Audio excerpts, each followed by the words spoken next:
So I just watched the Zohran Mamdani press conference about the New York City shooting, which one of the victims was a police officer. And first of all, rest in peace to the victims of this and all shootings and their families. And Mamdani was actually providing sympathy for and centering these families and the victims in the entire press conference. But all of the reporters continuously asked, like 10 or 12 times, about tweets that he made that I guess Andrew Cuomo is bringing up. And Mamdani gave dozens of good answers, or a dozen wonderful answers, always being really respectful, sometimes turning it around on them, saying this shouldn't be the focus. Very politely, though, in a way that was so subtle, I guess they didn't get it every single time, but also focusing on the families and the victims. And the reporters were asking in such a way, in much the same way that reporters will be like, well, what about October 7th if anybody's opposed to genocide and starvation?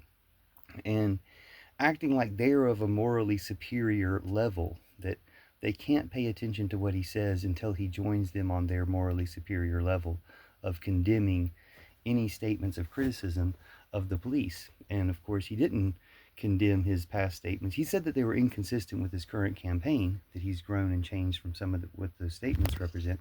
But he didn't really disavow the statements, because the statements are probably accurate and necessary. And if you actually do care about police, you'd want them to be able to be criticized instead of having, you know, so much immunity that they end up like the ICE kidnappers.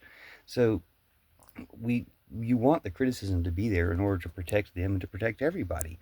So it was great the way he didn't backtrack on or retract his statements, and they kept offering him the opportunity to, like they were doing him some sort of favor, when in fact they were really making themselves look really bad, in one sense because they had not listened to him previously answer the same question 20 times, but because they were like waiting to ask their version of the question, almost like they weren't going to get their thousands of dollars from the Cuomo campaign for their news outlet if they didn't personally ask the same question or something like that.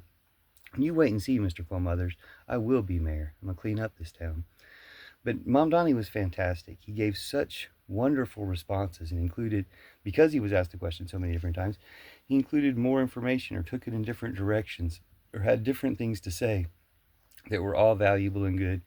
And you can tell they were testing him or trolling him, but he didn't lose his cool. He kept it really cool and really kept it focused on the families, almost like the spirit of Officer Islam and the other victims were there with him to support him in talking about what, as he pointed out many times, should have been the moment to reflect on them, not to reflect and dig up and excavate old tweets.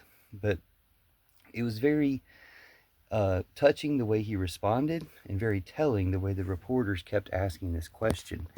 And it really made me think, would any of these reporters ask the ICE kidnappers who kidnapped a police officer, would any of them ask those ICE officers, or whoever they are, ICE people, ICE kidnappers, about that police officer? Would they have the same righteous tone asking ICE officers 10 or 12 times? They probably get arrested or kidnapped for that if they asked ICE officers 10 or 12 times about the police officer they kidnapped. So do they really care about police officers? No. They're just putting on a show to put down Mamdani, and that's hypocritical, anti-American, and they should be ashamed. Thanks, Mamdani. You were awesome.